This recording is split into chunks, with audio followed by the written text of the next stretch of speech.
Okay, welcome everyone to the Biotensegrity Party. We are a production of the Stephen M. Levin Biotensegrity Archive, which is a nonprofit group association. And our mandate is to bring biotensegrity to the field of biotensegrity to the greater public. So to raise awareness, to help promote educational opportunities, and to build community. Today's Biotensegrity Party is on the topic of applied biotensegrity for physiotherapy. And it really is an example of how our work with the archive has been helping to fulfill that mandate, because we had a course, Embodied Biotensegrity hosted a course called Everything Moves. And we went through Susan Lowell de Solórzano's book, Everything Moves. And out of that grew this amazing group of physiotherapists who are going to present today. But first, I will let all of you know that I'm Chris Morita Clancy, coming to you from the unceded territories of the Coast Salish Nation, just outside of Vancouver, BC. And I'm here with my co-hosts today, Susan Lowell de Solórzano. Susan. And I'm coming to you from the United States colony of Washington, D.C. And Graham Scarr. Hello, I'm from Nottingham in the UK.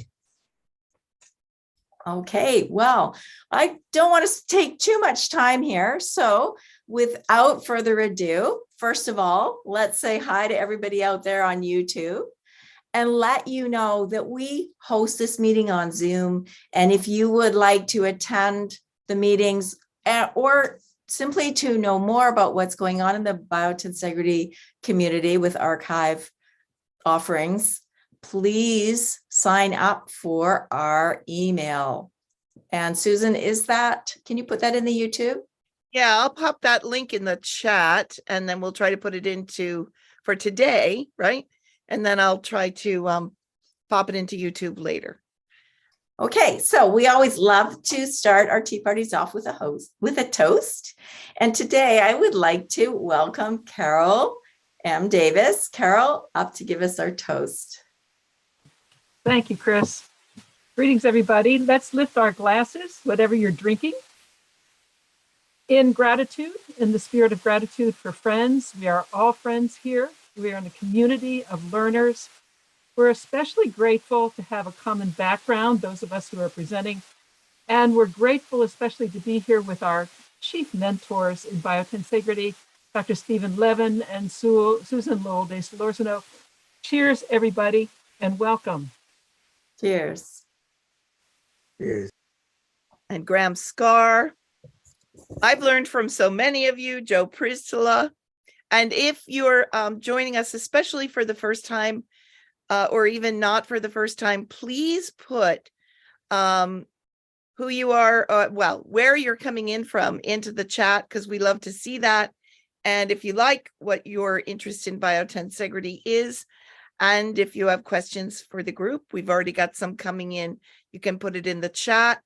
You can raise your hand. And the other thing is you can even put it in, I think, your own language if you are not comfortable writing in English, and we'll see if we can get it translated. Great. Thank you, Susan. And if you're in YouTube, watching us from YouTube, know that Susan will be monitoring the YouTube chat as well. So you can add your questions there. Okay, well, without further ado, I'd like to welcome our team of physiotherapists up to say hello to everyone. So Mariana, do you want to No, it wasn't going to be Mariana. Are you ready to do the introductions? Yeah. Okay. So Mariana. Hello, everyone. I'm Mariana. Come up and introduce everyone and let us know about how you got together and what you're up to. Yes. Welcome, everyone. We're so happy to be here. I'm Mariana Barreto, originally from Venezuela, living in Canada. This week in Mexico, but don't tell anybody. And I'm so happy that we are here. And let me just quickly go through the team. Let's say that we call ourselves the PT pod at the beginning. We might change our name eventually, but we love that we are a little pod, piece in a pod. That's how we started. So I have Eileen Dickinson. Eileen, say hi. Yes, Carol Davis, you already saw her. Kamila, I should say, well, actually, well, you say where you're from later. Because Carol, you see, I forgot where we are. It's okay, we'll say it later. Kimi Hasegawa, Bruna, Petito, Maria Koto, Gomez-Sanchez, Pedro, Salles Ferreira. Am I missing anybody? We're all in here, right? I did, yes, we're all together. Okay, so yes, it's important that we understand that this, yes, go ahead, Chris. Can I just ask everybody to turn their cameras off now at this point so that the recording on YouTube is a little bit better for our YouTube audience? Thanks, Mariana. Sorry for interrupting you. No, go ahead. Yes, they asked me to share how this group came to exist, and it was my need, actually. We were going through Susan's course that was amazing, and learning and trying to put the right words to express what we were doing with biotensegrity. And I was preparing a workshop for professionals. So I asked some of us, Eileen and Kimi and Kamila, like, can I just run this by you to see if I sound too crazy saying what I'm saying? That was pretty much the question. And after that, we started meeting once a week, and they helped me develop, they helped me go through my content that I wanted to share.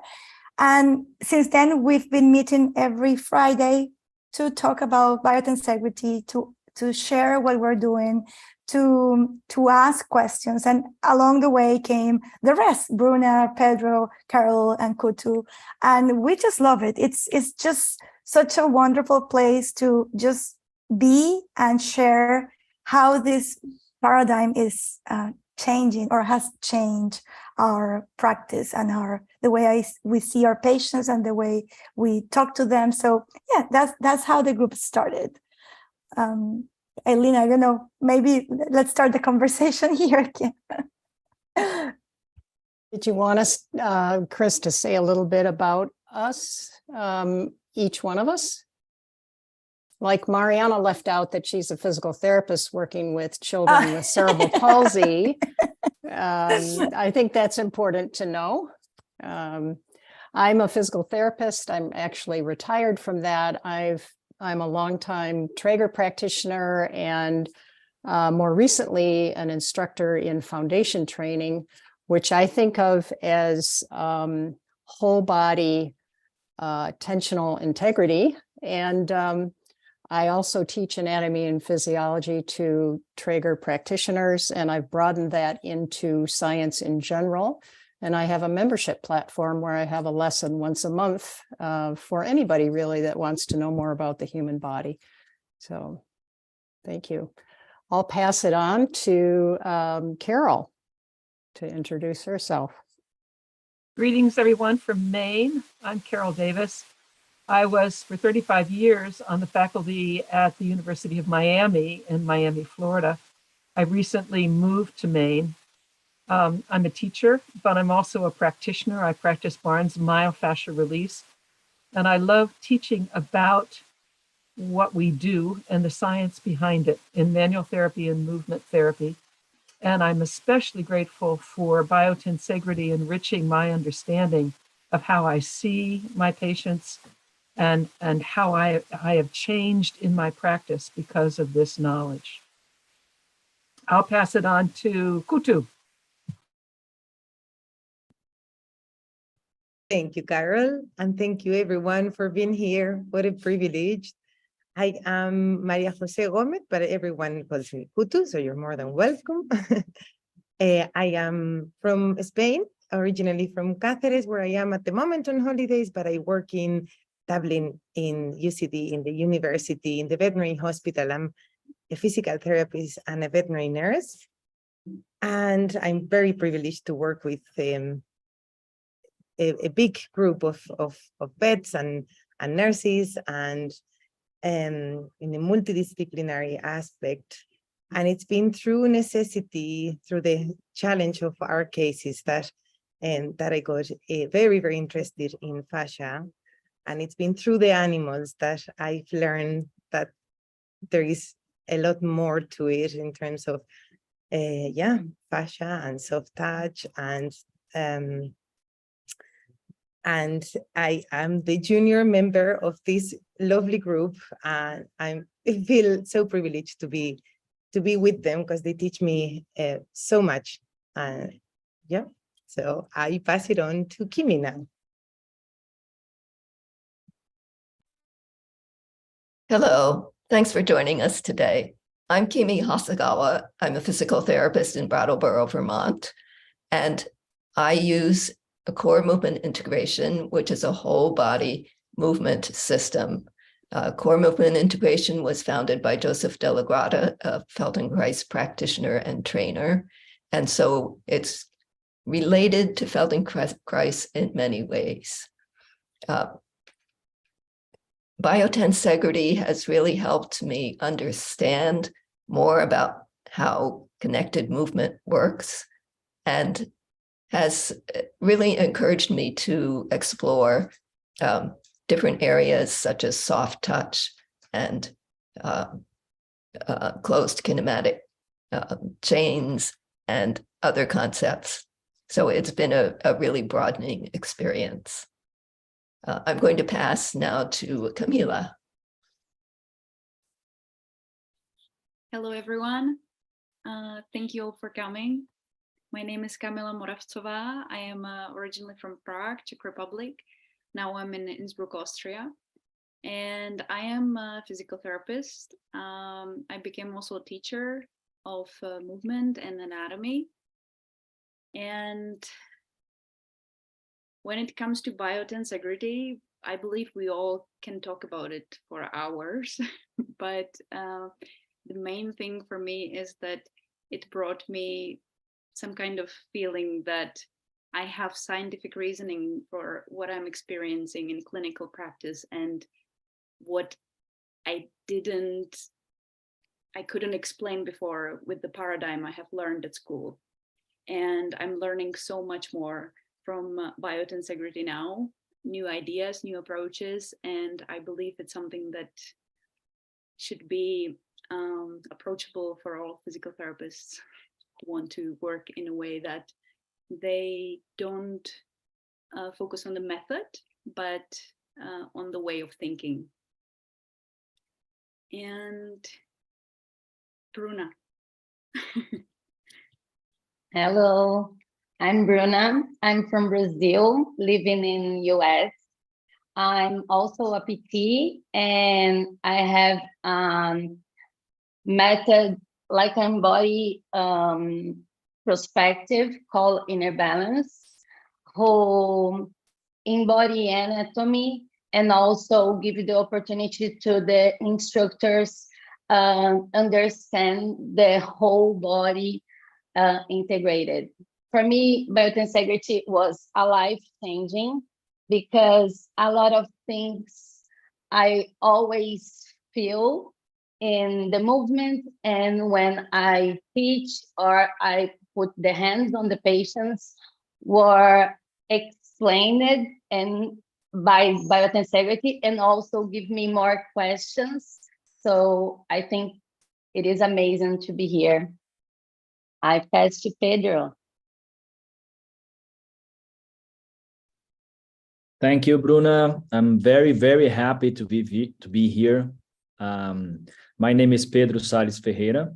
I am from the big city of São Paulo in Brazil, where I am right now. And I'm not a physical therapist. So somehow I got into this very special small group. And I'm in this very curious position of not being a physical therapist. So I'm actually, my study background is biology. So I have a degree in biology. I'm now working for a degree in psychology. And but I am very interested about the body, and I actually work with people who have pain, chronic pain, back pain, those kind of things, with body therapy, or hands therapy, manual therapy, right? And joining this group was a very beautiful experience. So it was a place that I found that I could, be with people that were looking at the body problems and health problems related to the body and structure and these kinds of things from the same point of view, which is the biotensegrity way of approaching and looking and understanding what's going on and how you can work with the system so that it can reorganize itself. And so it's a very, very nice place to be and to be able to, share and hear from these amazing professionals. I've been in the meeting for, I don't remember exactly how long, but it's been a while. And it's a very nice experience to be connected with people, closely connected with people that think alike. In this group, what I value a lot is that there's different accents. Even if hearing here, you see that we have different accents from different places, and this gives us, slightly different ways of approaching and speaking and seeing. And usually I try to bring and contribute to the group something more, more a broad view, or something that's not so technical specific, exactly because that's not a physical therapist. That's not the way I work. I usually privilege more the relationship, the language, so to speak, the language of the body, the way the body works and organize itself, and especially the way the person. Right. So just closing my introduction, I value a lot the relationship and the human being that is inside that system, that, bodily system. So this is usually my way of speaking and what I'm more interested in. So this was a little bit about me. I'm going to pass on to Mariana to close the circle. Very interested how this spontaneously happened. Please, yeah. Mariana. And Pedro is the one who keeps us grounded always. Like he's like, hey, girls, because he's the only man here. So yeah, thank you for being with us, Pedro, as well. I want to share something, because and then with this we can start the conversation. One of the questions that we had at the very beginning, after we passed my workshop, okay, I did that, they helped me, it was great, I loved the experience. Then we said, okay, let's dream that we had the opportunity to teach physiotherapy or physical therapy again from the very beginning. So let's pretend that we have our own university and we are in charge of creating the curriculum for new PTs students. How would you teach this? And I'm going to invite my friends here to share, because we went into a rabbit hole we're still there, trying to see, how do you start? Because it starts from understanding anatomy differently. So let's talk about those conversations we had and how to bring that to our listeners here. Eileen, do you remember that? I do. And I think one of the things that I value most about this group is that we know how to ask really good questions. And I think it's in the asking of the questions that really drives our thinking and seeking out resources. So I think I was the second one that drew on the group for teaching support, because I was going to teach my first module on biotensegrity to Traeger practitioners, and actually there's a physical therapist in that group too. So I wanted to present information that was accurate. I didn't want to use language that wasn't accurate. And this group was really good at helping me refine that. And then to more specifically define movement or describe movement from the perspective of biotensegrity requires another leap anatomically, I believe. And this may relate to the question that was already put in the chat by Joe. So when I was doing something on movement and muscles, I asked the Eileen? question, yeah? Can I just jump in and ask you either to read Joe's question or I will read it, because there are people on YouTube who haven't seen it yet. Oh, yeah. So if you want to read that, that would be great. Okay, this is from Joe. I'm sorry, Joe, I can't pronounce your last name. Pistula, maybe?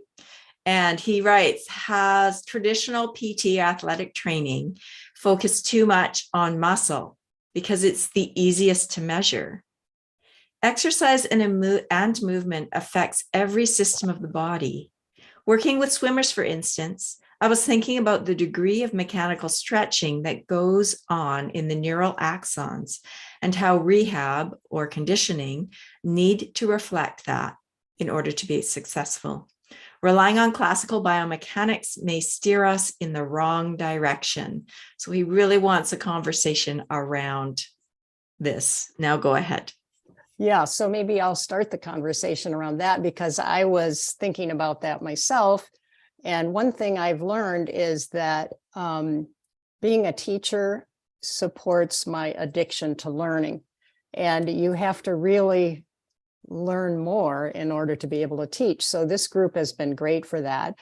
And so we invited Steve Levin, Dr. Levin, to come to one of our meetings and talk about muscle activation and his perspective, and muscles being soft matter that can go from soft and mushy to firm and hard. And it just got me going in another path, thinking about muscle activation. So for Joe to think about that, the individual muscle fiber is within endomysium, and when there's an activation of that muscle fiber, it expands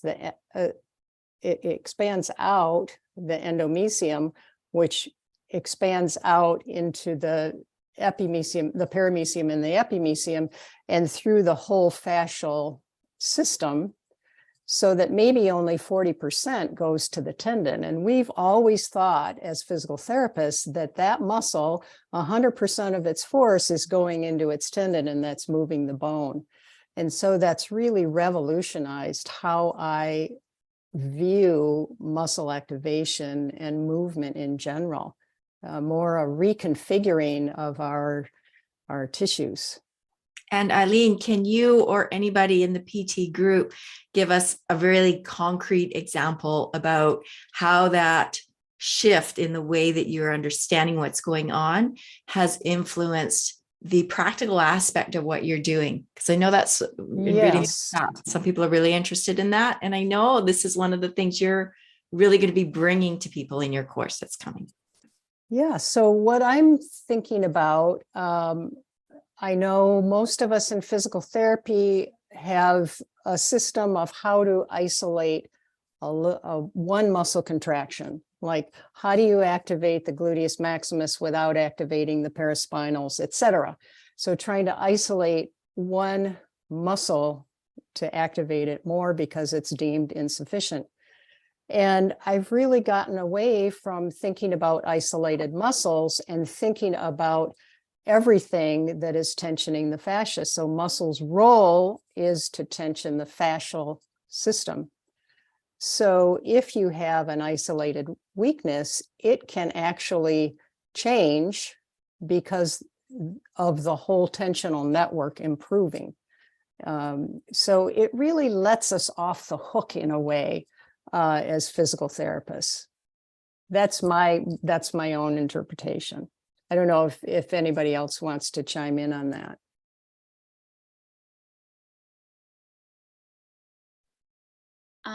I'm thinking also, once you start to focus on the muscle that you see in the anatomy, you're already focusing on something that there can be variety, and we're looking at it more like not muscle and other tissues, but like soft matter in the whole body. And we learned in stretching and muscle testing how to test the muscles, that basically you fixate whole body and you're testing the muscle, but the movement is not looking like that when you move naturally. So I don't see so much sense in it anymore to work with the isolated structures that are interconnected. So it's not just like one single structure that's working. And these structures were actually created by us. They are in a way an artifact of the dissection. So I believe what's making sense is the movement and whole body movement. And also when you stretch, it's in direction, in straight lines, that you have to focus on this typical specific direction. So it's not natural how you move. I hope I'm making sense, struggling with the English a bit, so please don't hesitate to ask questions. Thanks. The thing I want special about this, and we had the opportunity to play in the movement playground with Chris, is as we work like a whole body, we avoid the things who might be bad for the body. Like we avoid the collapse, we talk about the integrality, and we also give the opportunity to have the feedback into the body and into the space. So I think it is a win-win for the body and especially for the athletes. Yeah, I want to pick up on what Bruna and Kamila have said, and what this, and Eileen, what this reminds me of is that years ago, there were times when we were in school, and I'll just speak for me, when I was in school, the things that were told to me just didn't make sense. Why in the world would we think about cardinal planes when we don't move that way? And so I was convinced that what my teachers told me was, especially from the post-polio era, because that's when I was just getting education in the 60s. We were just coming out of post-polio, where individual muscles were really stressed. And so we wanted to find out which muscle was weakest. And then I happened onto PNF and the neurodevelopmental process and the whole body movement and spirals. And that's what made most sense to me. Spirals and whole body movement, and starting with the reflexes and then getting up to standing. And I don't think that I ever did much PRE at all, or straight leg raises. I was always doing spiral diagonal motion with PNF patterns.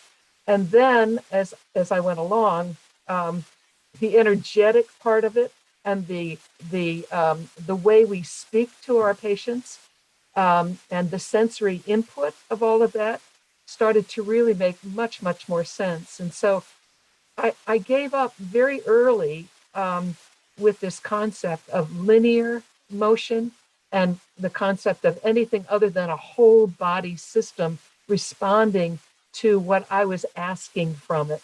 Even if I wanted to try to isolate for whatever reason, I never could do that with any kind of integrity. And biotensegrity and fascia answered my questions in a beautiful way. I had a similar experience to Carol, because my patients can't do 30 repetitions if you ask them, to strengthen biceps, or if they have radial nerve paralysis, they don't follow our verbal instructions, and they can't give verbal feedback neither. So in a way, they were the greatest teachers, and they are, because I had to integrate the whole movement of the animal to enhance movement. So for example, the paralyzed dogs, I could do a lot of passive range of motion and assisted standing and weight shifting to promote proprioception, but it wasn't until I offered a little bit of food and they lowered their head and I could see their bum raising up a little bit that I realized, so maybe that's a more effective way to teach them, or playing with the ball and seeing where the movement of what they could move would follow on the hind limbs. Also, because I work in a hospital environment and they have big surgeries and big scars, when you understand a little bit more on fascia, you realize that big scars can diminish movement in the whole body. And by working on them with light touch and understanding soft matter a little bit better, can even have a greater result in their neuromuscular system. For example, a horse that I was telling the group the other day about a while ago, a horse that couldn't blink, and by working on the scar that the fracture caused, was able to blink 3 weeks after being 6 months without the ability to blink. I think it's fascinating.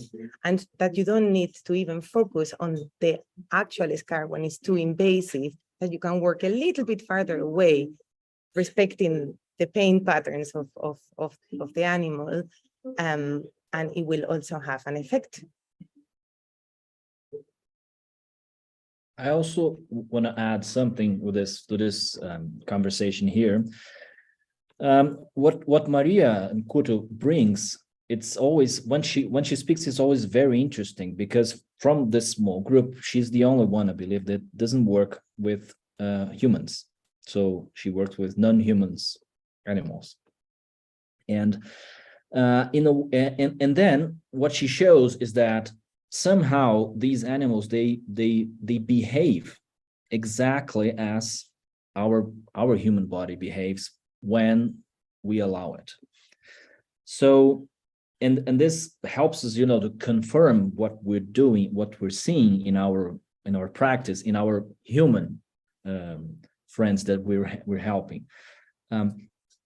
So I always think that it's very important somehow during the treatment or during the helping process of the people to bring them somehow, create interest in what's happening, and with small bits somehow find ways to access, or even better, to allow them a different way to understand their own bodies. So it's very interesting when you see animals, because animals, they don't have this problem, let's say, of the big mind. They just allow it and things happen or don't happen, right? Well, with humans, we're more complicated in from this point of view. So trying to contribute to this conversation and to the person who asked the question, I would also try to find ways to engage the person in his own understanding. And usually there is, in the background of how we see and understand the body, this more structural, traditional way of seeing how the body is. And then when you connect this new way of seeing it with the sensations and explore, I don't know if this makes sense, but what I see is that people get interested and they participate in the process, and this is much, much better. And what is very useful from the biotensegrity approach of seeing the structure is that what you see in the behavior of the body, it falls very swiftly inside, like the theoretical background, the theoretical explanation, so to say. So the way we intellectually understand what's going on falls very, very softly. So you don't have to push or make, compromise or adjustment. It makes sense. And then if you can connect to the person intellectually a little bit, it will help the person understand the process. I don't know if it makes sense what I'm saying, but I'm trying to connect. The body will work itself from its intelligence, so to speak, which is what the animals do spontaneously. Well, people, usually there's mind trying to control and trying to influence from a certain point of view. So if you can update this point of view and engage the person in his own sensation, usually helps a lot the process of developing whatever you're working or rehabilitating. Yes, I found the fact that Kutu mentioned understanding the horse's movement after she saw it do a functional activity helps to highlight the close relationship between whole body movement and functional movement. And I think that's a very important part of what physical therapists need to do, is to emphasize and find ways to help people improve their functional movements. And I think that the whole, the uniformity of understanding of how the body works in biotensegrity is really a big aid in understanding how the body can work as an integrated whole. Yeah, definitely, Kimi. And I wanted to respond a little bit to Pedro as well, about engaging people in the paradigm. And I think that having a few things in your treatment room or your studio or whatever, wherever you see your clients, such as a tensegrity icosahedron or a tensegrity tower, I'd much rather have those than a motion segment with a herniated disc, for instance, because I think when somebody sees a model that they're not familiar with, they get curious and then they ask you a question. And then I can say something about biotensegrity and say, whoa, that makes a lot of sense. And then they have that image in their mind. And I think that helps to further the whole therapeutic relationship and the outcome as well. So yes, I agree wholeheartedly, Pedro. Okay, so I am noticing that Bob has his hand up.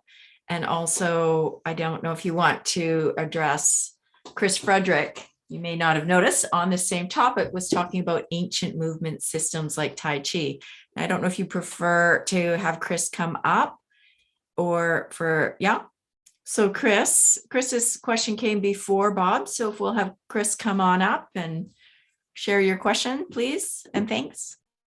Hi there. Can you hear me? Mhm. Oh, good. Thank you for answering my question. Hello, everybody. Really happy to be here. Yes, both personally and as I used to teach Tai Chi and Qigong and other movement systems, and I come from a professional dance background. So I feel like my own internal body movement experience with sensing movement was very much in biotensegrity and principle of movement in my own training. And and specifically about ancient movement systems, there are so many from yoga onward, but my exposure has been in the Chinese movement arts of Tai Chi and Qigong and some other things like Bagua Zhang and other things. And they really work the spirals and the diagonals purposefully. And it was an amazing full body experience that you just don't get working in cardinal planes. And it just seems to me that a lot of the principles in biotensegrity, were established in ancient movement systems. So I just wanted to run that by you. Is this something that you think is possibly true, or what are your thoughts about that? And can we bring it together, right? Everything together, because it's a legacy that should be inherited. So we could bring that together as a global inherited movement system in with the biotensegrity science. Oh my God, I'm just getting goose pimples right now just thinking about that possibility. Thank you.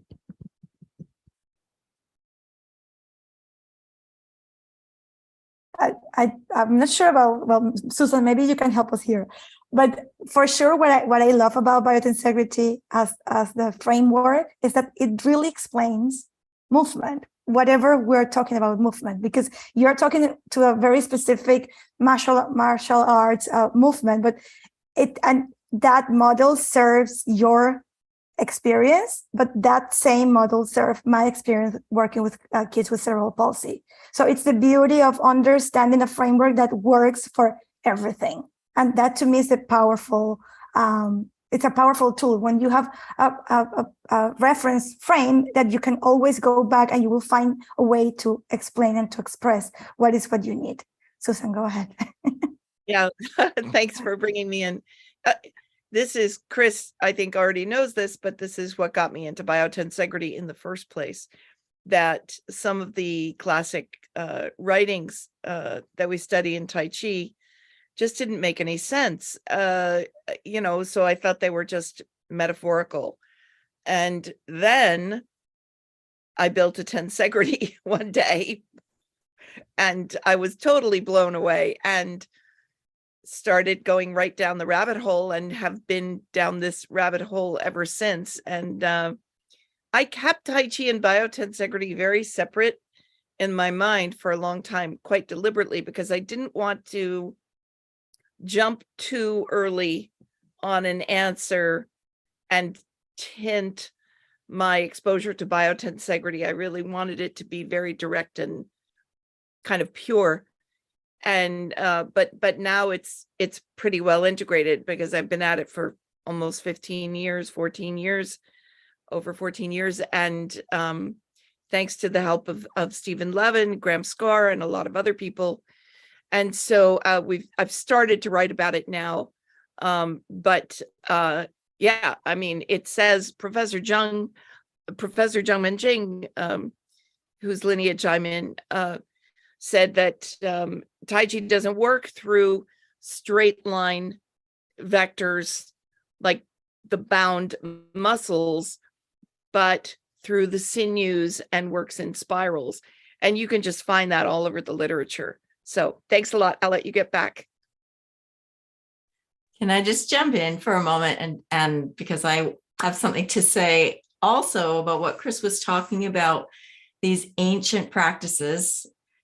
In my experience, yoga has changed because of people trying to apply the conventional biomechanical concept to the movements. So if you look through different yoga traditions and you see the way they move, in some of the traditions, there's more of a whole body movement.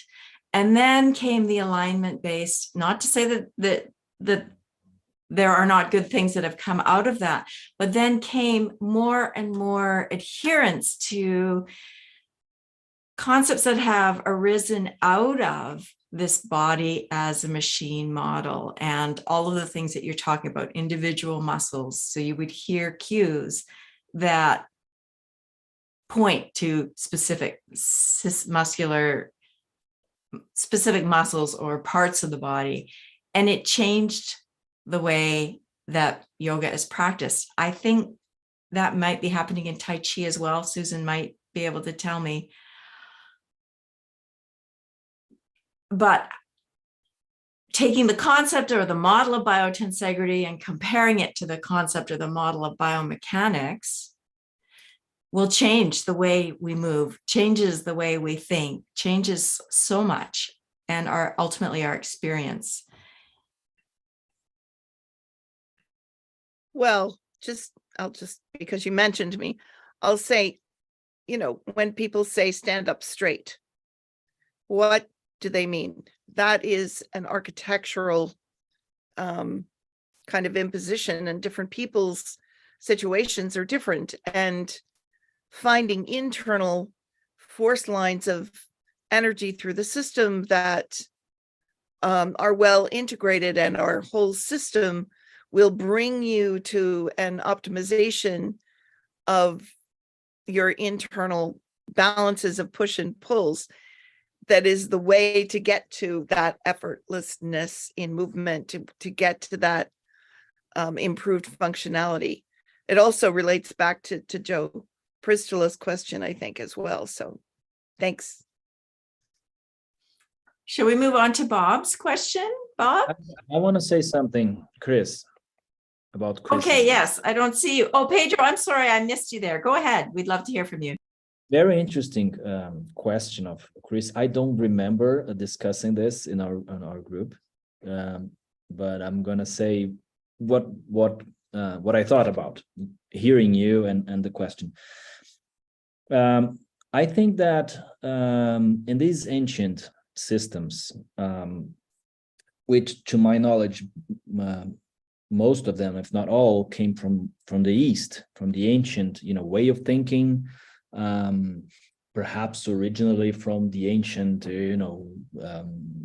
civilizations and the yoga rishis who were trying to understand and to connect with something else.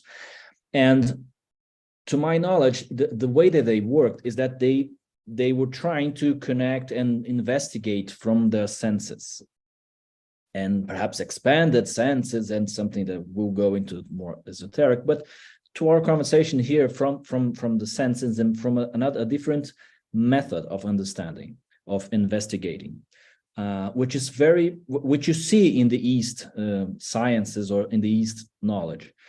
They're kind of all related in a way, right?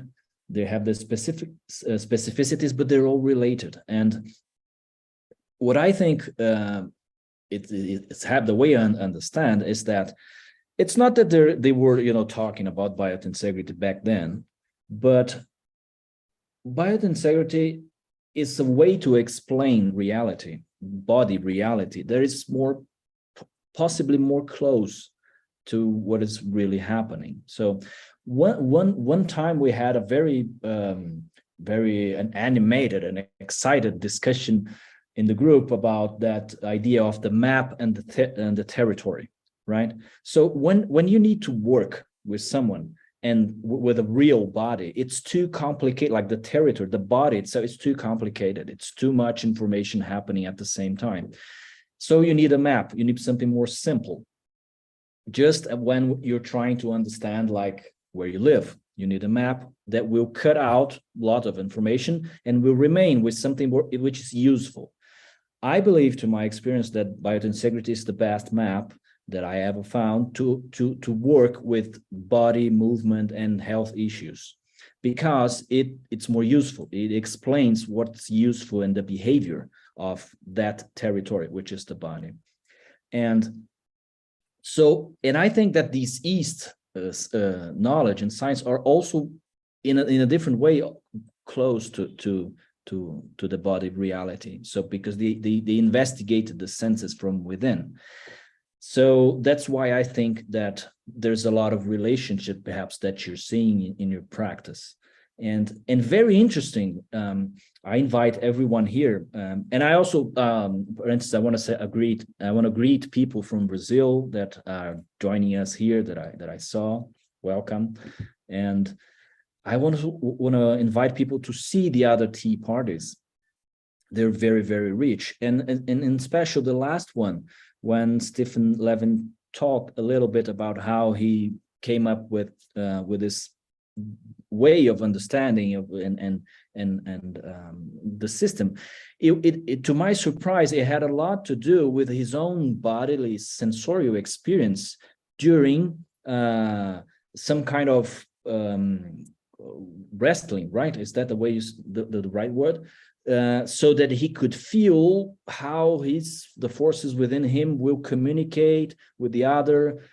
So perhaps he can talk better about this, but sensorially, he understood the structure, the living structure of his body and the connected body, because he was from within. And so this surprisingly has a lot to do with what probably was the basic method of the ancient. So that's what I wanted to say. Thank you for your question. Thanks. Go ahead, Bruna. Okay. I used to be a professional dancer, and And for me, it was I danced with Bartenia technique and something like we moved the whole body and into the space with the spirals. And when I found the powerful of the body, I went to the PT school, and then was for me, oh, there's something is missing, because they only talking about one motion and one piece. And when I found Biotensegrity, and all the principles give me tools to play with my body in the way I feel as a dancer, but with my patients who never dance at all. And it is amazing think about how small movements with imagery and with tools to integrate it can be the way to find this principle in the body. So it is amazing experience.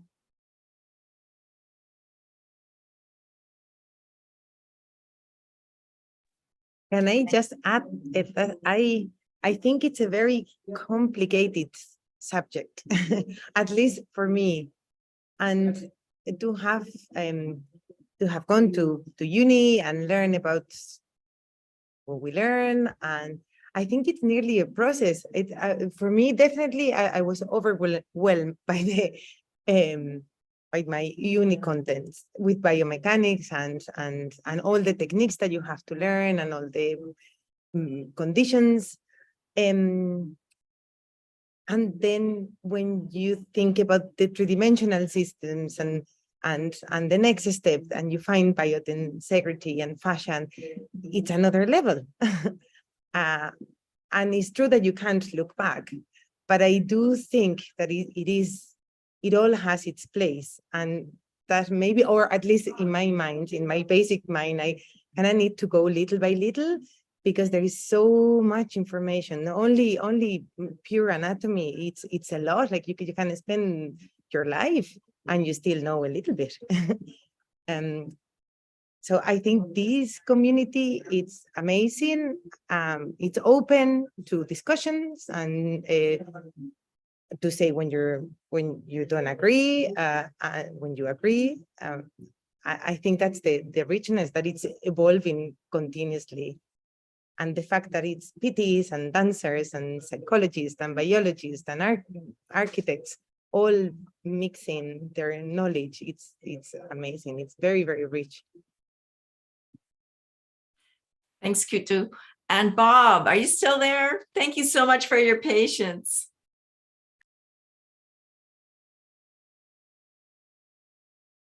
Bob, you're muted. Sorry about that. Can you hear me now? Can you hear me now? Yeah. Great. Yes. Great. Okay. Sorry about that. So, no, I've been enjoying the conversation, very much, and especially the discussion on the whole body movement. But my reality is a little different in the sense that, I am a manual physical therapist, and I treat a lot I was trained in more of an old osteopathic model.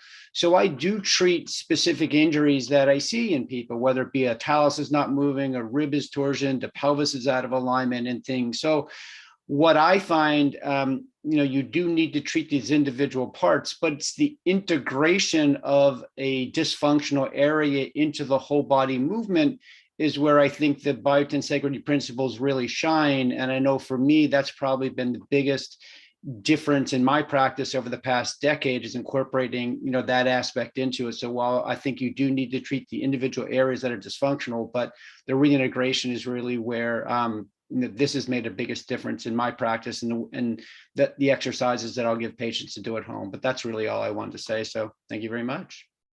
If I could jump in, Bob, and respond to that. I'm a manual therapist as well. And what we find out from the whole concept of fascial web and biotensegrity is, yes, people will come with a focal point of subluxation or pain or a problem, but very, very rarely does that pathological point is not related to something far away from it in the whole body system? No question. Yeah, of course. And so again, we're getting back to the systems model and notice the pain, look elsewhere for the cause. Sometimes we have to do some explaining to our patients about why are you working with my pelvis when I told you my neck is the problem. And one of the tools I use most is I pull up on YouTube, I pull up the last few minutes of Strolling Under the Skin, the Jean-Claude Guimbarteau film on living fascia. And I show them what living fascia looks like. And then I show them, you're going to feel something under my hands, and I'm going to direct you to that. And it shows a marvelous release right there at the end of the Strolling Under the Skin. And they get it that we're working with a whole system here. And if I can direct their attention to where it is that I'm working, then I get their cooperation along with the cooperation of the whole web as the fascia reorganizes itself based on what my hands are doing through mechanotransduction and soft touch. No, that's been my experience as well, Carol. You know, exactly the same. You get in the explanations, and all of a sudden, as I said last week, many times people say to you, you know what, that's the first time anyone has said anything that's made sense to me. So nothing else has made sense, but that does. And yeah, your hip doesn't move, but when you try to rotate your hip, you feel pulling in your shoulder, and that's why your shoulder hurts. But if you don't treat the hip, you're never going to get the shoulder to work right. So that was our whole group experience. This is the first time that something has really helped me make sense of all of it. Right. Exactly. We all agree that this makes sense. So that's why we keep doing this, because it makes sense to all of us, right? And to our patients. Right. Kamila, you wanted to say something, right? Yeah, but I usually miss the flow. But thank you, Mariana. I just loved what Bob said, that he works with a part and then he integrates it together. And I believe he, for sure, when he's an osteopath, he works with that. But I just wanted to point out that we can still work with a part, but we can work in the biotensegrity informed way with the part, but thinking of it that it's not the separate part. Because it has different scales, different levels of depth. Just a small point. Thanks.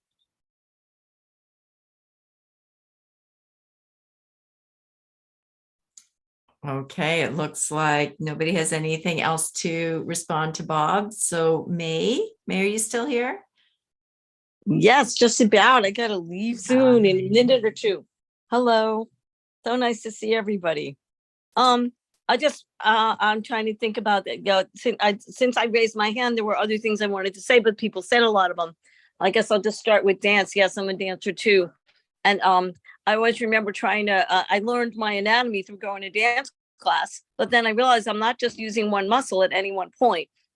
Even then, just learning muscles, it's a ripple of muscle use that happens. I remember learning that from Wilbur, and the last time we did the dissection, and that was a real consult. The patient comes in and goes, yeah, it hurts here and here and here and here and here. And I'm like, well, that's exactly right.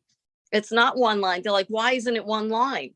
And I guess maybe I will just take you downstairs to my favorite thing to demonstrate with is a fascia fabric, which I used in the dances that I made.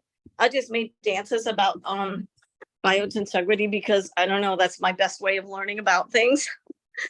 But I love using this stuff. And then showing, kind of showing patients. I can't put this down and show you at the same time. But see it like ripples, and it looks a lot like, you can see the spaces in between and all the good stuff about biotensegrity. So there's that, but I mean, I feel like I was always on the path of understanding this, but it just so defined and gave me permission to keep looking in this direction. I'm about to see a patient who had ulnar nerve surgery, and his hand is atrophied, and they just keep looking at the ulnar nerve, and that's it. And of course, I'm looking all the way up the line. And in 2 weeks, he's gotten stronger and he has visible atrophy in his hand. He has that claw hand and it's getting better. And I'm like, wowed, it's not just pain that I'm helping with this. It's he's getting use of his hand back. So that's pretty big. And I just am always so excited when I hear about all this. I've got to go. Mwah. Thank you. Bye. Thank you, May. And that's also a great example of why so many people are here, because they're finding success and because they're faced with things that they can't answer. So you people on our panel here, do you have anything to bring up? Can you share some of the frustrations that you might have had, knowing that we've got 44, 45 people here on the call? Some of them are faced with frustrations that you've probably had, and then you discovered biotensegrity. And how has that helped you change? Because people are here in the chat, there's somebody saying, I want to know how learning about biotensegrity applies to my practice, what I'm doing. And by sharing your own experiences, I'm sure that will help that person get some more insights.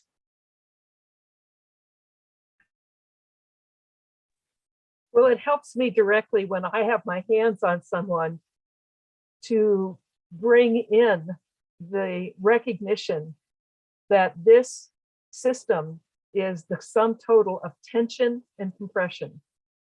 And if I can start to feel in this area is what I'm feeling, this restricted area, whatever it is, this area that I've been drawn to, is it a factor of too much compression or too much tension? Scoliosis is a nice example. In physical therapy, we looked at the scoliosis curve and said, go to that concavity and open up that concavity, because that's what needs that's too much compression. But hey, wait, there's tension over here. There's tension over here. And all of a sudden, yes, of course, we're going to work here, but let's release this over here, this tension over here, by adding a little compression to the mix so that it can be more balanced. And then as it balances out, if this is too compressed, then we add tension here. And just keeping that in mind when I do my manual therapy, along with the whole holistic idea, really has helped my practice a lot.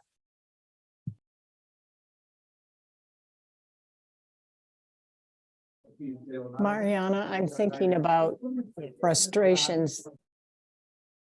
I'm thinking about some of the frustrations that you had early on in your career with kids with cerebral palsy and how the traditional PT wasn't working, and then some of the initial frustrations or conundrums with the biotensegral application to that. Do you want to speak to that? Yeah, sure. You can.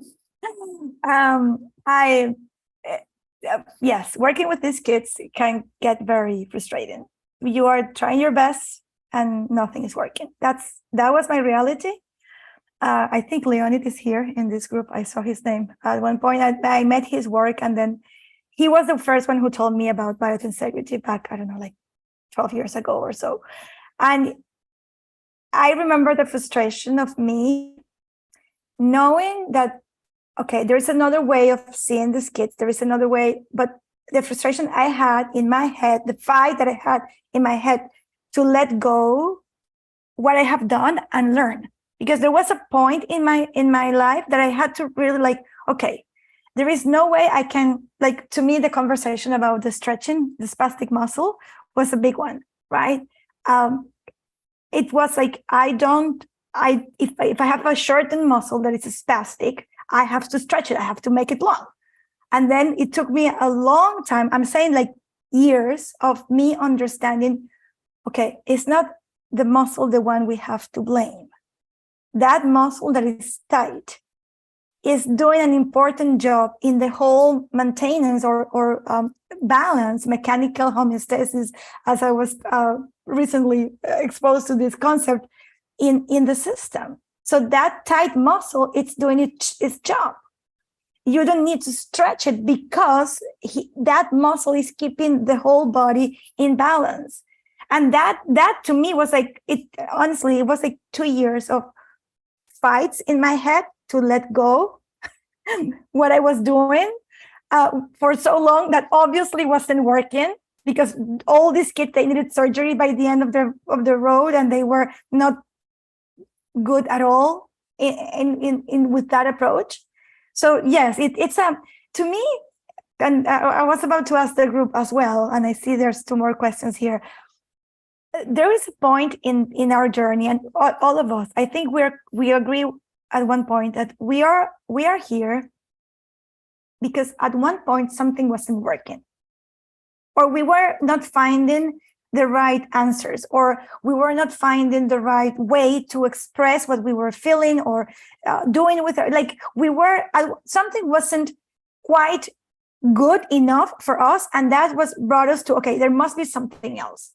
And then we found Biotensegrity, and then we found, well, we created this community where now we have better answers. Might not be perfect answers, but at least for us, I feel it's just, we get better understanding and better answers. And the way that this model informs everything we do, I'm more like in peace with my head and my the way I see my kids, the way I see the families, the way I talk to the other physical therapists, and I understand there is a process of, okay, let go and be open to the new knowledge. Please, someone else say something. I love to add that for me, you also see better results, faster, and in a more delicate, friendly, non-painful way. So in veterinary, we are a little bit behind just because they don't speak to us, so we don't know what they feel, where it exactly hurts, how much we can push them. So it's all on us, on our interpretation of their feelings. But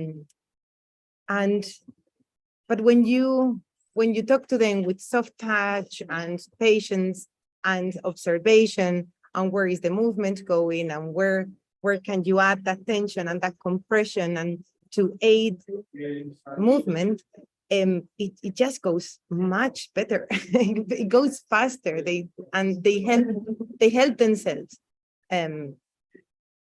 to help you help them.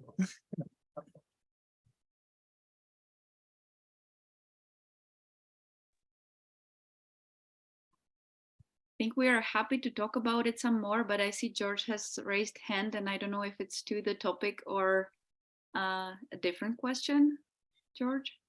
Thanks, Kamila. And I'll also let you know there's a question in the chat. Sorry, George, for popping in, and I'm going to say ciao to everyone. So go ahead, George. Oh, yeah, sure. Yeah, I just, again, I'm curious to see how many people are recalling that bone is fascia, as Stephen has talked about as well. And we now have evidence that bone enlarges with injury. I have a new graphic I wanted to just share. Is it possible I can show you something that we developed that connects the biotensegrity model to bone? Is that appropriate? Susan, you have to let him share, I think.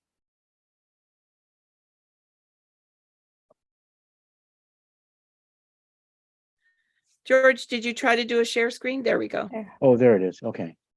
Yeah, so this is just an idea. Here we see enlargement. I tell people, look at your knees and look at your shoulders, and you'll see the enlargement of the femoral condyles, tibial plateau. These are things that we know are happening and are verified by Paul Hansma and the group at University of California.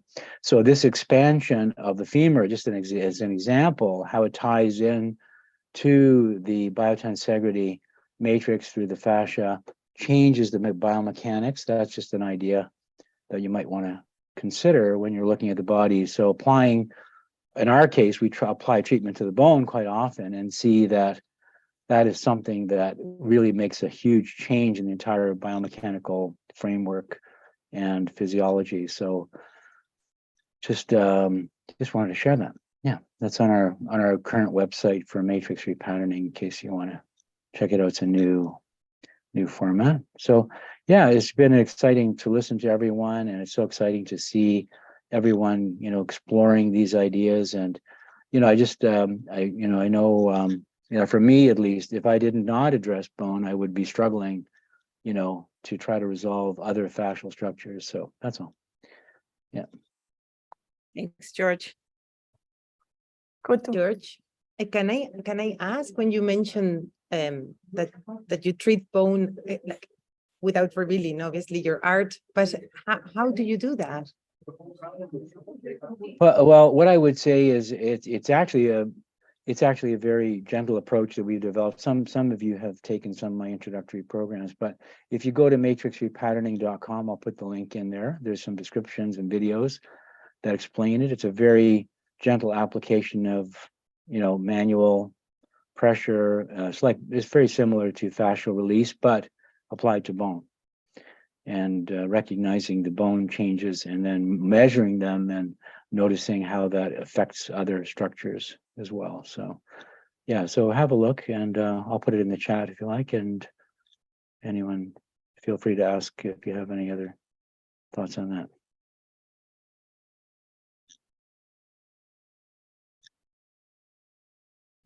I want to add something here that we have different approaches, of course, and different ways of working with our clients or our patients. But in the end, what we appreciate the most about biotensegrity is that it really gives you an understanding of why what you are doing is working. Like you might, like, for example, Carol, she worked herself for years with her Barnes techniques and all that, and now adding biotensegrity, it's more clear for her. Okay, this is why this is working. I'm just thinking about Carol because she has the most experience here. But in the end, it's not that you're changing your techniques or your tools. It's just you have a new way of understanding where you apply them, how you apply them. And you might also change your techniques a little bit. That's what happened to me. But in the end, it's more like informing everything from the assessment, from your language, how you interact with your patient, the follow-ups that you will do, everything you can apply this model into that. And at least to me, and I believe to the group, is what what we love the most about this. Yes. Hey, Joe Pristola, are you still here? Do you want to unmute and ask your question and jump in?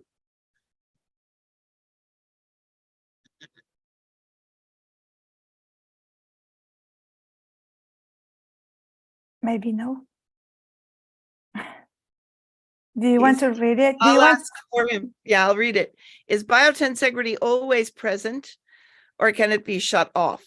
Example, does machine-based rehab bulk up muscles by discouraging co-contractions that are naturally present in biotensegrity?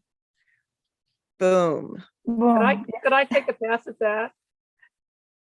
I'm just going to expand on what Pedro said before, and that is when Steve Levin talks about how, and we should ask Steve to comment, how this came to him as an explanatory model that's much more accurate and has integrity with what he experienced as a surgeon and as an observer of the dinosaurs with those long tails that could never have been held off the ground with fulcrums and prisms and vectors. What this science of biotensegrity does for us is it's a better explanation than the ones that we've used in the past that more completely describes human anatomy and physiology and to some extent for me, histology. And when we put it together with other forms of expanding awareness of what's going on inside the living body, separate from what we figured out from dissection. As soon as we used a knife we separated into parts, and we lost the holistic integration of everything. Now we're able to put it back together again through this kind of science, this kind of discovery, and the wonderful technology that's coming out that shows us these ideas in action, in actual, we can do it, we can see it in our own patients, we can feel it in ourselves, and we can see it on the screen with Gimbarto's long tube with a camera at the end, living fashion, always no seams, everything is joined together, no layers, just spaces, and no beginning and no ending. And it all then made the principles that I was working under scientifically founded, because this is what made them make sense. So many of the principles that we learned, the Feldenkrais, the Barnes, the Traeger, they're developed by people with tremendous insight and recognition and ability to read, sense what's going on in the human being. Now science is finally catching up and being able to say, yes, that's exactly what happens. Mechanotransduction, exactly. You have electrons coming out of your hands and impacting the tissue all the way down to the nucleus of the cell in this way. And then along comes Steve Levin, and he puts together the biotensegrity theory, and people come and expand on it, and it makes so much sense. So no, you can't ever stop that tension and compression of biotensegrity that comes in at conception and is a force within us until we take our last breath.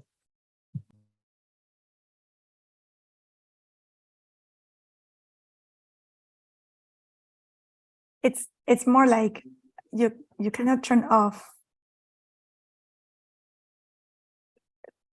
the understanding. No, the understanding is not we don't have biotensegrity, right? Biotensegrity is what we use, the model that we're using to explain the behavior of our bodies or the animals or the living organisms, right? And that's an important understanding. So that we have tension and compression. This is a map of forces. We have that we are learning from that and then using that into our understanding, right?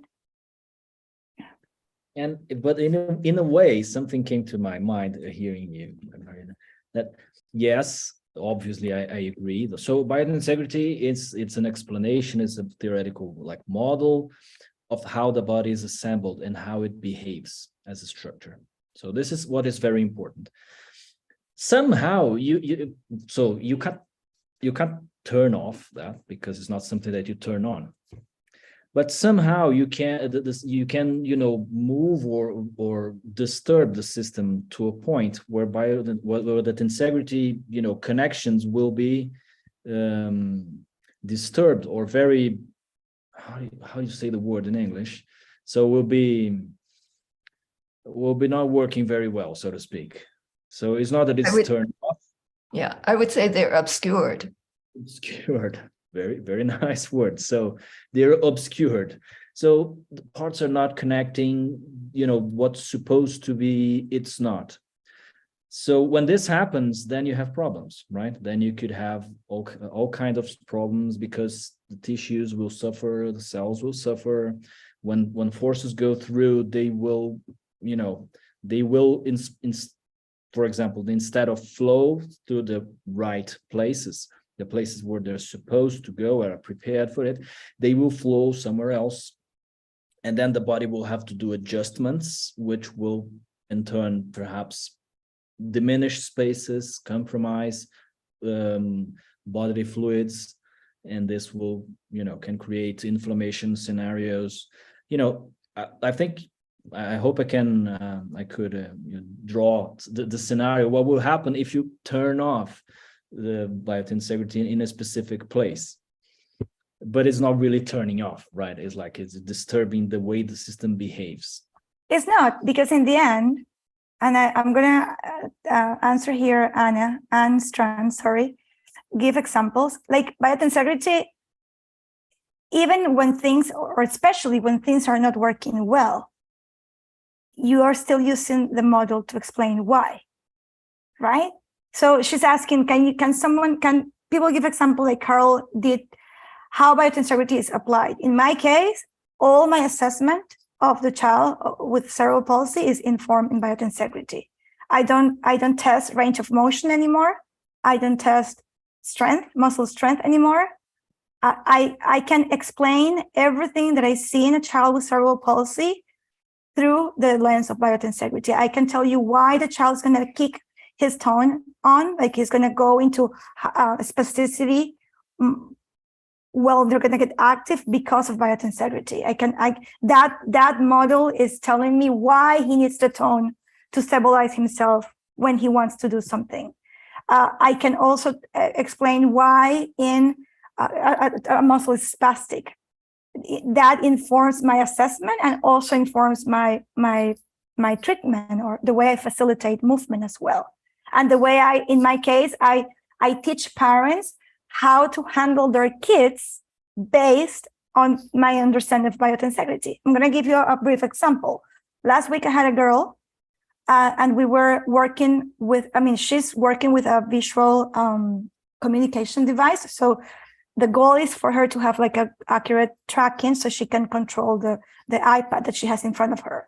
And I realized very quickly that she was going all the way to the back to hold herself against the chair so she could stabilize her eyes and move her eyes. So that right there, like nobody was paying attention with what was happening with the chair. But I knew the moment, and the way I did it through a video, the moment I saw that she was doing this, I understood she needs the support here.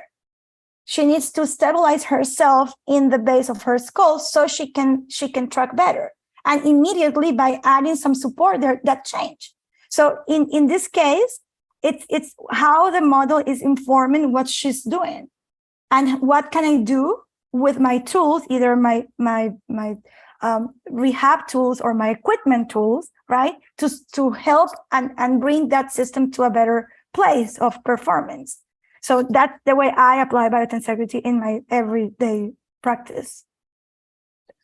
I have a question for Mariana. Why me? Well, about this that you're talking. So you're talking about, yes, biotensegrity is an approach that allows you to, do specific things and at the same time understand what's going on in the whole system. You're always looking to the whole system, right? To the behavior of the whole system. I'm always thinking about my model, and that my model needs to be properly balanced tension compression so the body can perform. Okay. So when I'm seeing the child, I'm always thinking about, is this child balanced? And if it's not balanced, what resources is he using to bring balance? And usually that's tone. Right. So okay. you look into the entire system, right? The body, entire structures, yeah. Child. So my question is, the way you work, I understand that you kind of expands what would see like the system to the parents, right? Because you always include them and you talk with them and you teach them. You mentioned that. So I would like you to, if you can, say a little bit more. So how this point of view, how this understanding helps you, include the parent in the process, in the system, so to speak. The system, so to speak. Because it's a system. You said it, right? So that's part of understanding systems and fractals as well, because then the child is a fractal of the child, right? In a way. So the other way, the child is a fractal of the parent, both ways, either way. But to me, it informs everything. Yeah. I know Camila's going to jump in and say something, but part of what I was talking before about Tai Chi, right? In the classics, it says, when one thing moves, everything moves. When one thing stops, everything stops. Well, not everything. Obviously, your heart keeps beating, but when one part of your body gets locked up or stuck or the movement gets compromised, that extends throughout the system. When something is released, that can extend throughout the system because it's the system. And when you, well, the way I would teach it in Tai Chi class, I would say, if you lost your right pinky toe, you know, your left earlobe would miss it. It may not think about that much. It may not really know that so much, but once it would happen, do you know what I mean? It's part of the whole thing.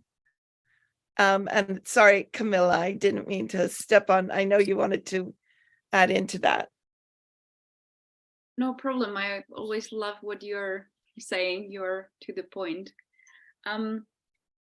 I would like to come back to the how we apply it, and in more specific way, because I think it's important for us. Because it's nice, like, okay, we have all these models, but like, I was struggling in the beginning with the question, okay, like, that's nice, but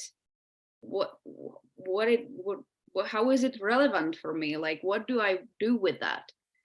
And for me, I see that there is one huge difference when I approach a person, a human body, in a biotensegrity informed way, which is that I see it as a living organism, and as all living organisms, even also the human body is working the most efficient way. The setup is how it is because the body has a very good reason to be like this. So I am coming from a point of not knowing and like trying to figure it out, trying to understand. And then I offer some things that I have learned from school, and my approach is a bit different, but I offer some solution or some guidance. But it's very different from something that I had before, which was like, this is wrong, and I'm gonna correct this.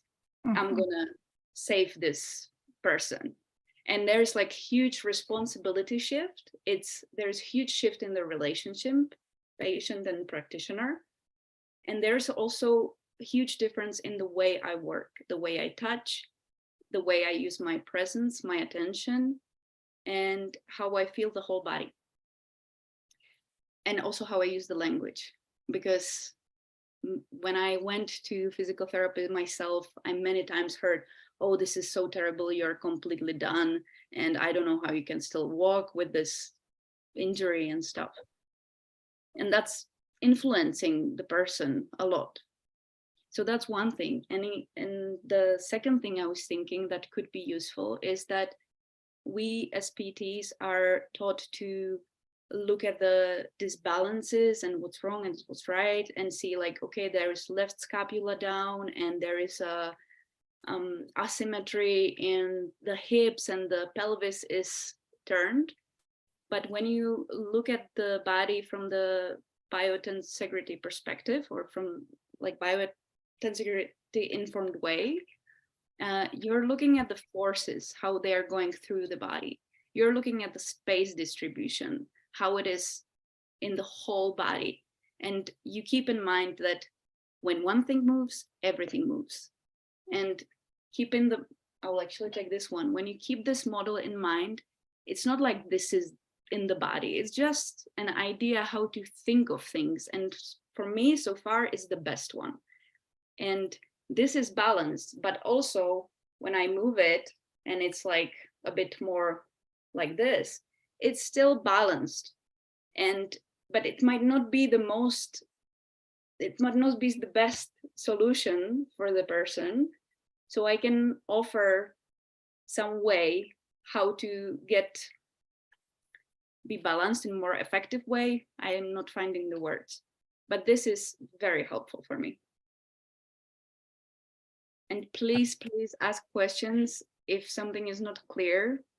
I mean, if something is like, okay, I still don't get it, why is it useful for me?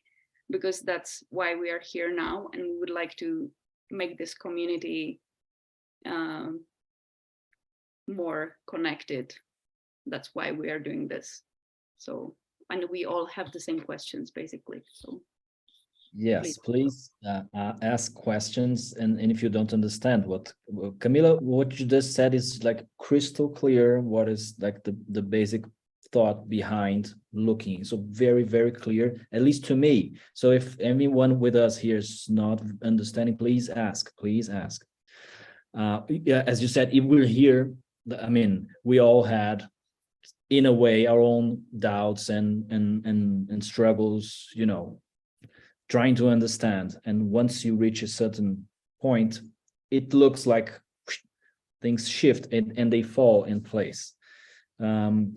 I want to add something to what you're saying very quickly, which is this way of approaching like the problems allow the work to focus on the positive. So I'm going to take one example as, for example, what Mariana was bringing as an example. I'm not saying that's how she works, but an example, right? So if you have a child with some kind of structural problem, you could allow the parents or the person herself to focus on not, well, there is a problem, there is a defect, or whatever the right word in English is. The system, the body, the child is trying to stabilize in that condition. So it's like the positive. She's trying to do the best solution to that way things are structured. So, and of course, as you work, you can understand to help the system and the structure to get other solutions which are better. But the point here is it allows you to focus, and the person who is suffering to focus on the positive. So your column, your child, or whatever it is, the focus of the treatment is trying the best to stabilize, to be the best as possible, and not, look, there's a problem, look, there's a defect, look, is malfunctioning. No, it's good functioning, but the environment is so structured that it's impossible to do better than this alone. I don't know if it makes sense, but in the person's mind, it's very, very different to when you have a positive, landscape. You're not defectional. You're trying the best, but this is the best solution to this, equation. Let's change some elements in the equation, and then the system will help the system find a better solution. That's exactly it, Pedro. Thank you for that. Susan, I don't know, let me clarify this for the group. Yes, we've been doing this for more than 2 years now, because we started in January 2021.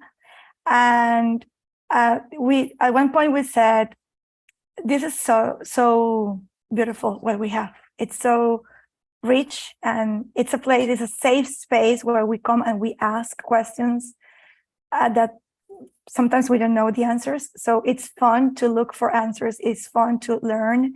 It's fun to have this community where we feel like, okay, what do you think about this? And where we're all coming from the same spot. We do, each of us in our own environment, we have colleagues asking, okay, how did you learn this? And then we don't have a straightforward answer, because most of us here, we have spent hours and hours and hours. Susan, you're muted. I don't know if you want to say something. I know you guys are going to be offering a course on Sutra, and I don't have the right address. So I'm wondering if somebody can put that link in the chat. I will in a second. Okay, so, great. Yeah, Sorry. so it's because it's not a course what we're offering. It's not as simple as a course. We understood two things. This is not an easy concept to grasp. It's not that you're going to just read this and then it's going to click on you. That's not how this works.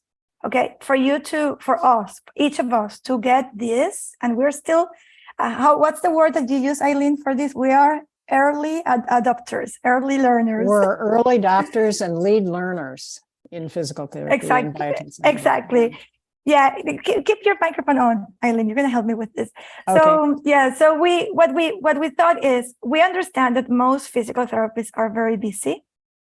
And this is not an easy concept that you're gonna just read one book and it's gonna stay there. It's not as simple because there is a lot of, as I said before, you have to kind of let go a little bit what you have learned in a way to open space to the new concepts. And there is a lot of, you understanding, okay, if this is not like this, what's the new way of understanding this? So what we put together here, it's a format that we thought would be a good opportunity for those of you who wants to learn more first, what biotensegrity is about and how we apply that in our practice in physiotherapy. We put like a 10-month course where we're gonna meet. Eileen, you wanna take this part on you so you can explain how it's gonna work? I could, yeah. So for people who are interested and sign up, there will be a monthly lesson around one concept in biotensegrity. So it might be auxetic behavior, or it might be just basics, tension and compression, or spirals, or closed kinematic chains. We have a 10-month curriculum. And so there'll be one topic each month. It'll meet for an hour and a half. The lesson, the presentation will be on the shorter side, 20 or 30 minutes, then with an hour of discussion, questions, and applications to physical therapy practice. And I think out of the 10 modules, we have 2 that are one halfway through and one at the end, which will be really good opportunities for people to bring case studies or case presentation, I should say, and then we'll talk about a biotensegrity informed approach to that particular case. That's my understanding of what we're doing. Yes. Yeah. And yeah, so you have the link there. We can share that via email as well. And it's going to start on April the 14th. We're going to meet it's the second Friday. Yeah. Friday of each week that's 1 p.m. No, yes. No, it's at 12. Yeah. It's at 12 Eastern time, okay? But it's going to stay recorded so you can watch later as well if you want. But the idea is that we can create like little nuggets of biotensegrity and digest them in a very simple way, if this can ever be simple. It cannot be simple, but that's our best intention, that you can in an easy way, you can grasp the key concepts and then how we apply that. Okay, so now what do we do with this? In Spanish, we say, how do we eat this? That's how we say in Spanish. Yeah. Kamila, Speaking of Spanish, I will say, I think that people don't have to hesitate to join if they feel like, maybe if their English isn't as good, because you've got people who speak Spanish, Portuguese, German, Czech. What am I forgetting? Right? They don't have to be an English native speaker by any means. And, I just want to also say, when you get a chance, Leah Bolter put a great question in the chat, which maybe this is your wrap-up question for the day, or you can talk as long as you want, but take a look and see what you think. And sorry for the interruption. Can you read it, Susan? It is online, Lara. Yes, of course it is online. We have never met in real life, only Carol and me in the Fascia Congress recently. Yeah, the course the community discussion space they're offering, because in between the monthly lessons, you guys are going to have maybe an online community discussion space in there as well. Yes, exactly. Yeah. So it'll be an ongoing conversation. Yeah. So Leah's question is, what kind of feedback have you been getting from clients since incorporating a biotensegrity informed approach. Can you speak to their lived experience or your approach? And I know, boy, a bunch of you, I already know your stories, so I'll let you decide who goes first on this one. Could I pop in with Lydia's question to me right after, which is related to that? And she says, I refer to many of the practical points being made as deriving from life-based ethics. In other words, respect for life is missing as an ethical dimension in healthcare. But life isn't a very communicative word. Holism captures some of it. I haven't worked with biotensegrity models, but listening in for a while, it does strike me that the approach is based in process because it's biologic and its complete model approach, tension compression, also is used in a way that directs those who use biotensegrity to look for connections, multiple effects, ways to impact a problem either directly or at distance from the problem itself. This is an aspect of systems approach. Wonder if you would, what you think about these comments. And this is related to the question above. What's the feedback you get from your patients? And I'll just start out by saying, almost every patient says, why doesn't everyone do this? Why doesn't everyone know about this? How is this so different? And the interaction, the being present in the moment with the patient and listening very carefully based on how that person presents in the moment that day, not thinking about last time we saw them, not thinking about another patient that we saw with the same problem, in the moment, right here, right now, and paying a kind of a directed attention to what is fascia configuring right now, what's the message that fascia is telling me, and this living biotensegrity in the fascia, what's the message it's telling me about what it needs? And when you respond with my hands, with my questions, with my ability to ask questions in a certain way, and they say, nobody's ever asked me that before, that's already come up today. It's a holistic practice. It very, very much looks at the ethics in terms of the patient always leads, the patient is always in charge. We ask the kinds of questions in the moment that relate to what's going on right here, right now, in this moment. And then patients are invited, or clients are invited to respond as best they can. Sometimes they don't have the words. So we use our hands, we use movement, we use the paying attention in the moment. And then one of the things that's, I like being a curious cat. What am I feeling? And then probably one of the first principles that I hang on to all the time is let go of the outcome. You're not here, as Camila said, I'm not here to fix people. I'm not here to show people how bright I am in being able to diagnose you.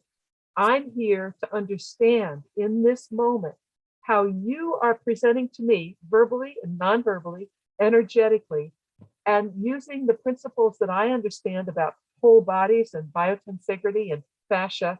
How can I make a difference today that I hope will help you feel better? Mm-hmm. And then let it go. So that's my response. I think that patients or clients often feel empowered by the work that we do with them and feel that they have more control over their own body and understand their own body better. Yes, I agree. I also see this. And one of the main issues that we wanted to, talk and approach is like how to apply all this, right? So this is the focus of what we were talking about, how to apply. Okay, there's the theoretical and the concepts and how you understand and how you see, but how do you apply this like on Monday, right? Because there's someone coming, how do you apply this? So this is not many times this is not like automatic, as we were saying. So this is what we want to focus on our conversation and in our group. How do we apply this, especially for physical therapists, right? So, and responding to the question, one other thing that I also see which I think is very important as a result of this kind of approach in the real life practice, is that the people we're working with, they feel very well. So they feel relaxed. They kind of feel good somehow. They have this, it emerges from the body of a wellness. There's a feeling very good, and this is, I think, it's very important in the treatment, in what we do, right? And in this I feel good environment, I feel better environment, there is also the very key issue of the relationship. So this is also something that we focus a lot. How you build, how you manage the relationship of the process and the relationship with what's going on to serve better the person that you're working with.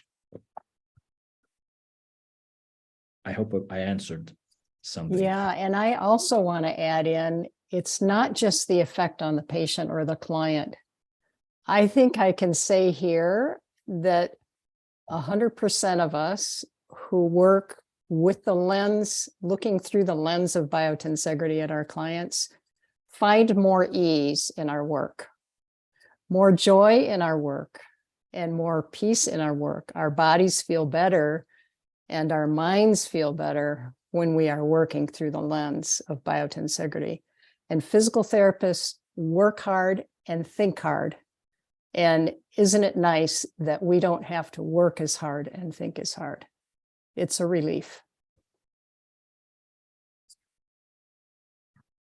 Leonid says it helps him sleep better. Exactly. It's not kidding. He's not kidding. It's exactly.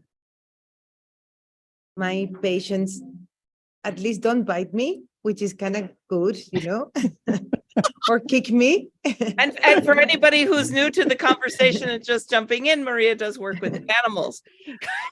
But it's a big plus, because you don't go into the kennel looking for that greater movement. You go there to see, where can I help you or where can I assist you? Just going back to the question of how we apply it, and I do have an example, and I use it all the time, and hopefully it will be part of my master's in research. It's amazing how paralyzed animals respond so amazingly to the release of the suboccipital area. So they're dragging their legs, and the most effective therapy that I have found, it's just taking your time and releasing the suboccipital area, which is going to go everywhere, of course. And it's the continuity, but the fact that they've been offloading, loading so much on their upper body and dragging and being able to move only with that part of themselves, and suddenly letting go and feeling that continuity to the rest of the body, it's just unbelievable. That's what made me keep going with this, because it's way more effective. And as I said, they don't bite you. You don't go in there and you don't have to cause pain. You don't have to put them into awkward positions, lateral recumbency, when they're not even able to move their eyelids because they're so afraid to move, because they're so painful. It's just working with them and then seeing them lying down and initiating their movement for the first time is just, revolutionary, I think. I think and Leonid, you were going to say something, so feel free to come and say. One thing is, the moment you understand that even when they are not, this is what I tell the parents, even if it looks horrible and it looks crooked and we don't like it, that's their best way of being. That's their most efficient way. And that changes everything, because you're not seeing problems. You're understanding why they're doing what they're doing, and that's not a wrong anymore. So that to me is that I sleep better at night. I agree with Leonid. Go ahead, Leonid. Hello. Hi. Leonid, can I Actually, say something before you come in? Hi. yeah. Sorry, I just want to comment on what Maria Koto said. That's exactly what I was talking previously, that when she brings in something. That's exactly it. So in her work with animals, so they don't bite them. Of course, working with human, if they're civilized, they won't bite you anyway. But this is kind of a proof. It's not like it's like proving anything, but it's an evidence that this way of work, the system that, so to speak, the intelligence of the body, which is more affluent in animals, it will accept it, right? So the animal won't bite. He will be, at ease, because it's probably it's because the system understands this approach and is accepting, it's calming, it feels as beneficial in the language of the system. It's like native language. So the same way we see this in people. Of course, they have this, all the mind complexity problems, right? But the body is the same, because biology is very close from we people and the animals that could work with, which are mammals mostly, right? So thank you very much. That's exactly it. So you can see the biology speaking. Well, actually, I just wanted to, I kind of reconnected just a few moments ago, and I just wanted to highlight what Carol said so that it wouldn't be lost, right? Because, like one of the things here which comes often is that how is it different? How is it different? You see, the nuances, it's important to catch them. And sometimes, it takes a kind of slight things to get. So you see, one of the key phrases that Carol just said, you have to let go of the outcome. That's a very, very, very important thing, right? So you see, and that kind of also goes together with what Eileen was saying, right? Is that, the physical therapist, especially, by the current kind of pressure of their, administrators and so on, they're supposed to deliver and think in terms of the immediate pain relief outcome or immediate functional outcome and so on, which is very mechanistic in that sense. So this nuance, right, which is kind of paradoxical, let go of the outcome, right? So you see, that means that you are fundamentally, trusting the system. So, this philosophical, because you see the word holism, the word whole body thinking and so on, it's like, it's so yuck. I mean, like in a way you can hear it everywhere, right? But what does it actually mean? The meaning comes through this type of the behaviors that you let go of the outcome because you trust the self-stabilizing properties of the system that is going to find the better solution, right? And you trust the system, what kind of timing is it going to take for it? Or maybe if it's going even through the phases which are not going to give you the immediate results. And that corresponds to what Pedro was saying, that what is the tool of this?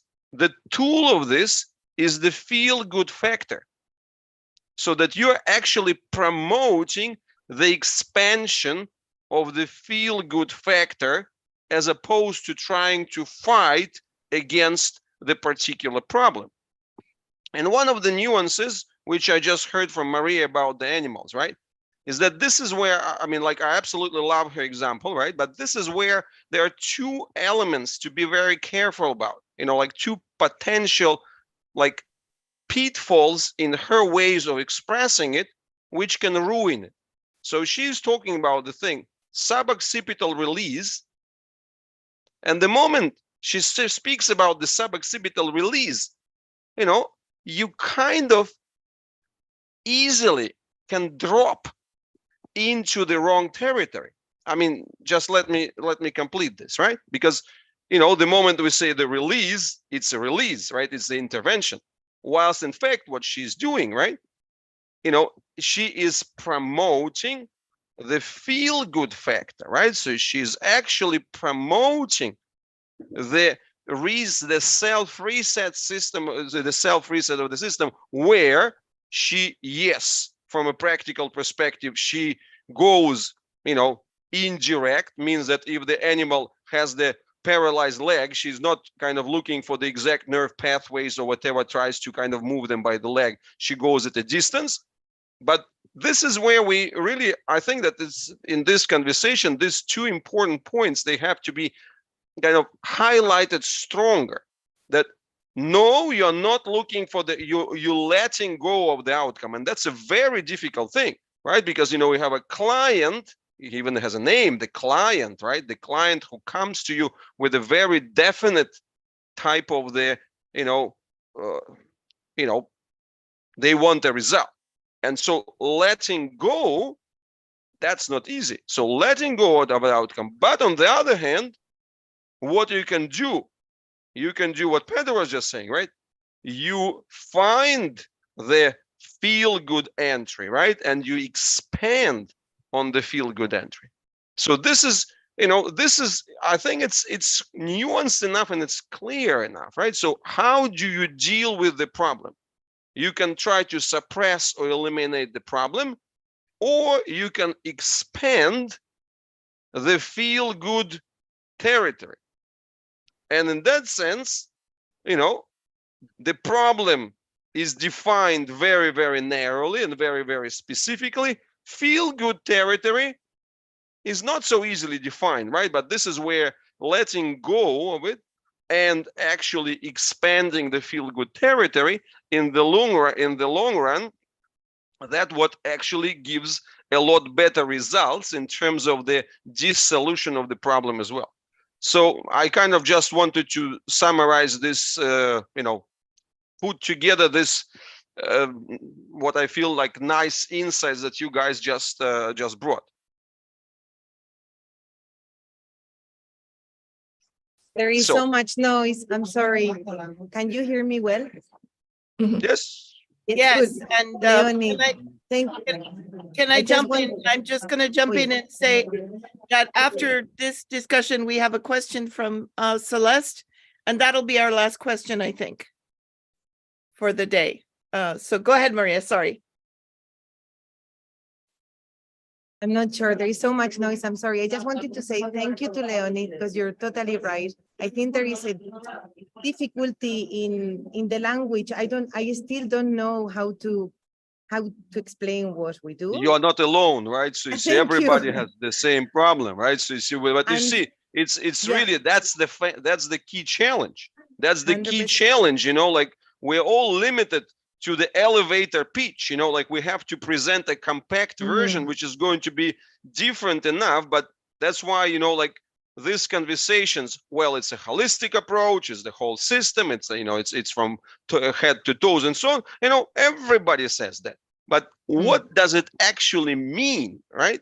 So what kind of executive functions are coming out of this? And that's why I really, really like that phrase from Carol that, you have to let go of the outcome, right? So you see, suspend your desire to get the immediate result, let's say in the designated area of complaints. So from being like narrowly clinical, to say so.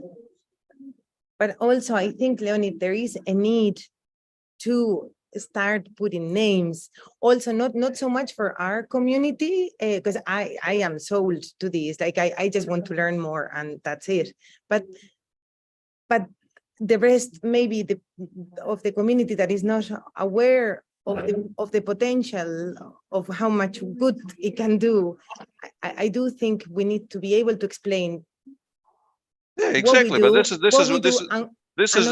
why these conversations are very good, because this is where you kind of get those nuances. And really, but it's very important to get this, to crystallize those right pitches, right? Because this thing, when you tell the person in the physical therapy profession who has been brought up from day one that they enter the school, that you are here to solve this and this and this and this problems, right? So you are supposed to write this kind of reports. You're supposed to detect them. And you're not going to be paid unless you have a plan to get this problem fixed within the next 5 sessions, right? So you see, this is a very And like this type of environment, this type of context kind of seemingly sits outside of the science, right? Like, but this is what makes the reality of life for the physical therapy. And that's why for physical therapists in particular, that is a very important nuance, right? What do you do? I actually expand the feel-good territory, right? Rather than fight against the problem. That's what, and this is, but the moment you start expanding the feel-good territory, this is where you sleep better.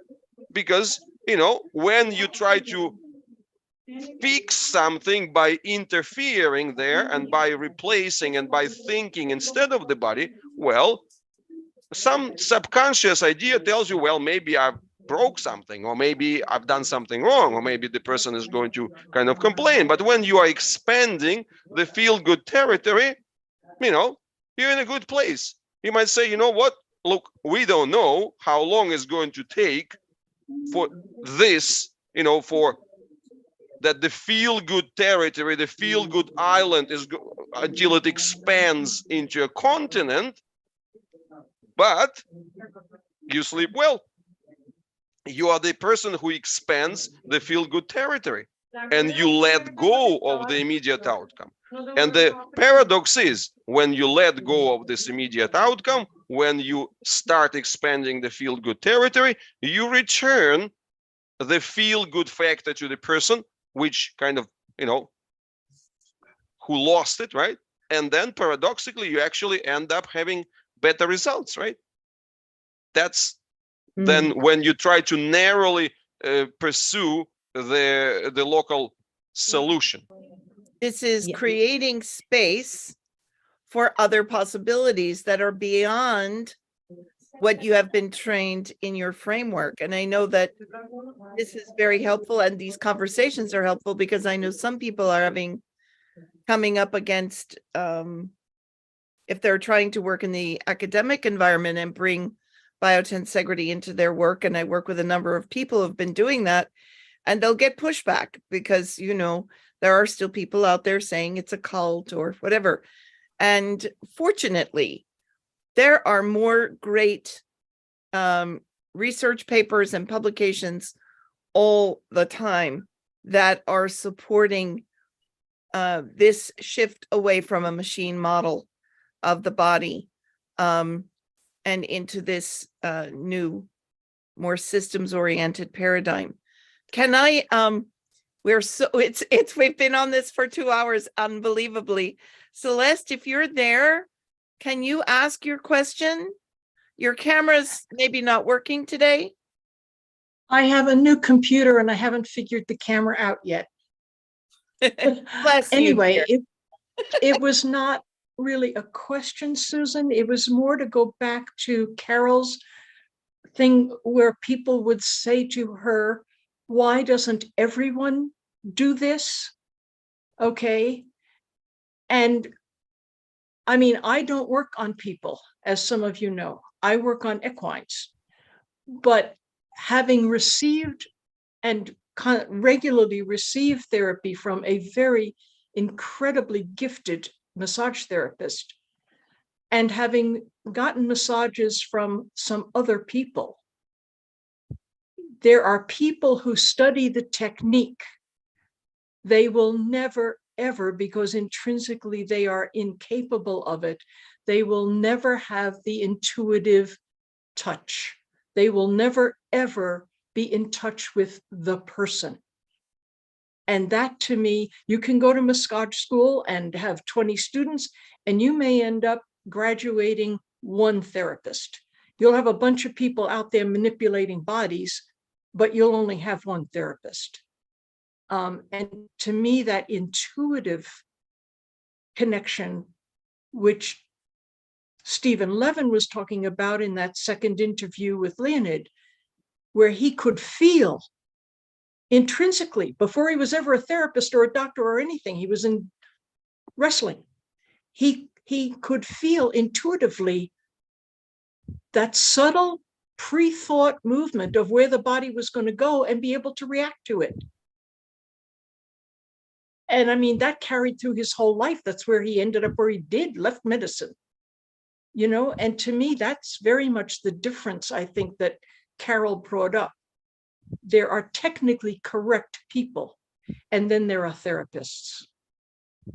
And you're born with an intuitive capacity, or you aren't, in my opinion, in my experience. Thank you. I think what we're going to do is anybody who's left around, you can turn your cameras on, because I think we're ready for a closing toast. What do you think? And so if you want, you can turn your cameras on. I'm going to switch to gallery view. We'll remove the spotlights and such. And I'm going to turn it over to Pedro and Kamila, right? I almost forgot about that. So, Pedro, would you like to start? I would.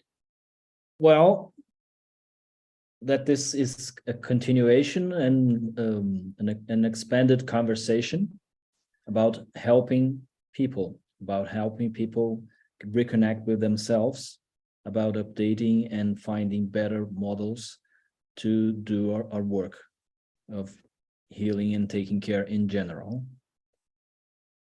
What do you think, Kamila? I love it. And thank you very much, everyone who came. And I just want to point out, we are very interested in building the community and helping out whoever wants to explore this topic and share our interests and hear from you what your perspective is and what your experiences are. So Mariana added an email into the chat. So whether you are curious about the course or just being in touch, that's okay too. Please write us. And here is to all people who are curious in understanding how. Cheers. Cheers. Cheers.